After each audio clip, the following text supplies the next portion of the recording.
आज की इस वीडियो में हम बात करेंगे positioning of the patient in anaesthesia. कई बार क्लास में स्टूडेंट क्वेश्चन करते हैं कि सर एनेस्थीसिया में पोजीशनिंग क्या होती है, यानी कि स्टूडेंट्स ये समझ नहीं पाते हैं कि सर्जरी में तो सर सुना है कि पोजीशंस क्या होती हैं, लेकिन एनेस्थीसिया में कौन सी पोजीशन होती है ये बच्चों को कंफ्यूज करता है।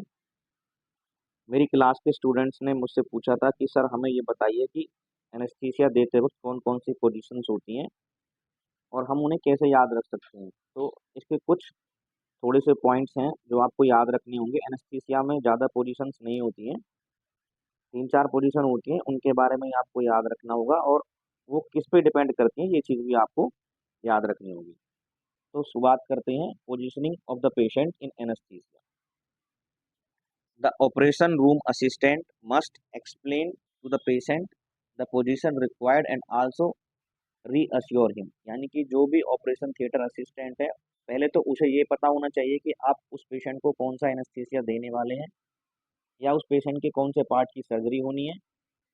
तब आपको उस सर्जरी के हिसाब से या एनेस्थीसिया के हिसाब से आपको पता लगेगा कि आपके पेशेंट की पोजीशन क्या रहनी है।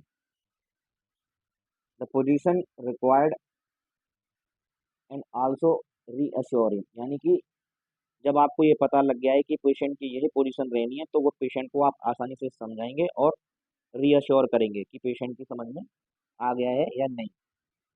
वो कैसे, इसके बारे में आगे बात करते हैं। The choice of the position depends on the following factors, यानी कि आपको पेशेंट की जो पोजीशन लगानी है वो किन बातों पर निर्भर करती है, उसके कुछ निम्नलिखित फैक्टर्स हैं। Nature of the surgery first, यानी कि it depends on the surgery site. अब ये निर्भर करता है कि आपको लैप कोली करनी है या फीमर में नेलिंग करनी है या रेडियस में प्लेटिंग करनी है या क्रेनोटमी करानी है। तो इन सब पोजीशन, सब सर्जरी में पोजीशंस अलग अलग होती है। यदि आपको ब्लॉक लगवाना है तो ब्लॉक की पोजीशन अलग है। यदि आपको फीमर नेलिंग करानी है तो आपको स्पाइनल लगवाना है। आपको लेटरल में स्पाइनल दिलवाना है, वो पोजीशन अलग है। आपको लैप लैप कॉली करानी है तो उसके लिए आपको पेशेंट को सुपाइन रखना है, आपको उसे जीए देना है। और यदि आपको पेशेंट को स्पाइनल लगाना है तो वो पेशेंट को स्पाइनल आपको सिटिंग पोजीशन में लगवाना है।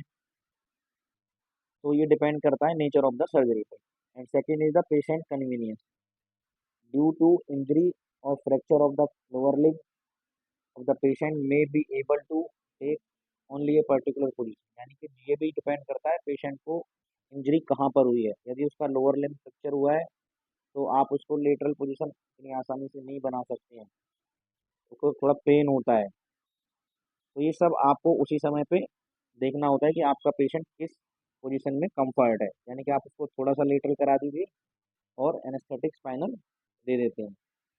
चॉइस ऑफ एनेस्थीसिया, कई बार मरीज चाहता है कि मुझे स्पाइनल ना लगे, मुझे जीए चाहिए, तो उसके लिए आपकी सुपाइन पोजीशन रहती है। अब लेटरल पोजीशन क्या होती है, the patient is made to lie on either of the lateral position, यानी कि पेशेंट को आपको करवट करके लेटाना है। The lower limb are flexed in the such a way that the knees touch the chest, यानी कि आपके पेशेंट का जो लोअर लिम्ब है उसके जो पैर हैं, उसके जो घुटने हैं, उनको पेट के अंदर मुड़वाना है आपको, और इस तरह से मुड़वाना है ताकि वो घुटने उसके छाती तक आ जाएं। The patient back is then brought to the edge of the table, और पेशेंट की जो बैक है वो टेबल के एज पे होनी चाहिए जिससे एनेस्थेटिक को स्पाइनल लगाने में आसानी हो, और उसकी कुबड़ बाहर की तरफ निकली हुई होनी चाहिए और सर हमेशा अंदर की तरफ, गर्दन यानी झुकी हुई हो अंदर की तरफ। Neck the neck next the neck is fixed, it is use for spinal anaesthesia and epidural. ये पोजीशन जो आप लेटरल देते हैं ये स्पाइनल और एपिड्यूरल के लिए मोस्टली यूज करते हैं। एंड सेकंड पोजीशन आती है आपकी सिटिंग पोजीशन। सिटिंग पोजीशन में आपको क्या करना है,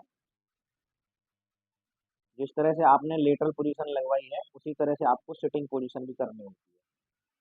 सिटिंग पोजीशन के अंदर आपको पेशेंट को टेबल के ऊपर बिठाना होता है। जब आप पेशेंट को टेबल के ऊपर बिठा लेते हैं तो पेशेंट के पैर जो नीचे लटके रहते हैं उसके नीचे आप स्टूल रख देते हैं ताकि पेशेंट कंफर्ट हो जाए और आपकी जो पोजीशन है वो बनने में आसानी रहे।